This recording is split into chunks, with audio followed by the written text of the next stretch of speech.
ran as a moderate. But let me tell you, over the course of his time in Congress, he has been with the conservative leadership 90% of the time. And when push came to shove, he voted against the interests of our future.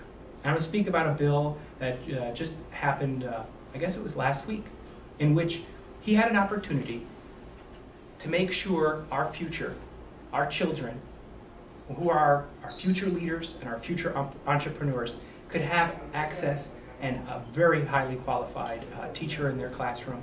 And he said no. That's 4,000 teachers right here in the Garden State that he said no to. And police, and fire, and first aid, and nurses. It was paid for. So it wasn't like adding to our debt. In fact, it paid down our debt. And he said no.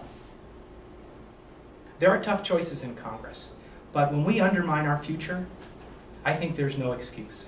And I'm here to tell you that I will continue to advocate both in Congress and throughout my conversations in the district for making sure we have a strong future, that we invest in our future in our classrooms. And I'll give you a statistic because I'm a chemist, so I like a little bit of math.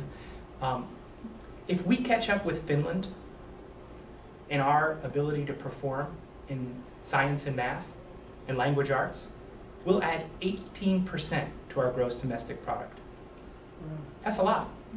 That's a great way for us to reduce the debt, right? To make sure that our deficit's smaller and we actually pay down our debt. That's what he said no to. And he did it because the leadership told him to. He did it because he's a follower and not a leader. He's not committed to our future. So when I look around the congressional district, and sometimes outside, I see people that are out of work and they're Republicans. I see people that are out of work and they're independents. And I see people out of work and they're Democrats. And all of us need someone who's willing to make the tough choices, to put our future ahead of political interests, ahead of getting reelected, and ahead of the leadership of the party. And sometimes that means bucking the system. Sometimes that means just saying, in fact, that's not right. I'm not going to do it. We pulled ourselves out of the Great Depression, and we passed laws to stop it from happening again. In the past 2 years, we have experienced very difficult financial times. And arrogantly, earlier, leading up to the difficult times, many career politicians dismantled the protections that the greatest generation left us.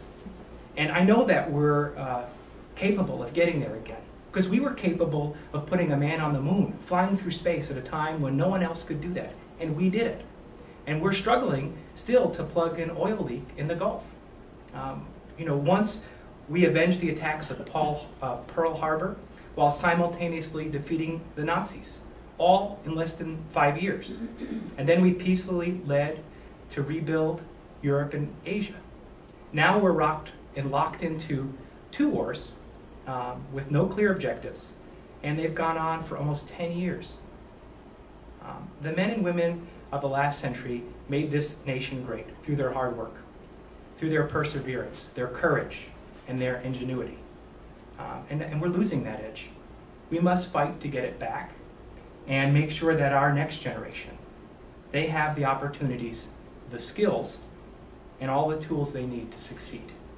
And I'm here today to share a little about who I am, so that you can become advocates and engage in a dialogue with your peers, so that they can understand that they have someone that they can count on, that's going to represent them, not the special interests, not the party leadership, to ensure that America gets its edge back.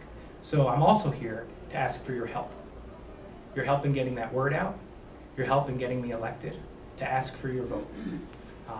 And I want to thank you for the opportunity to speak. And now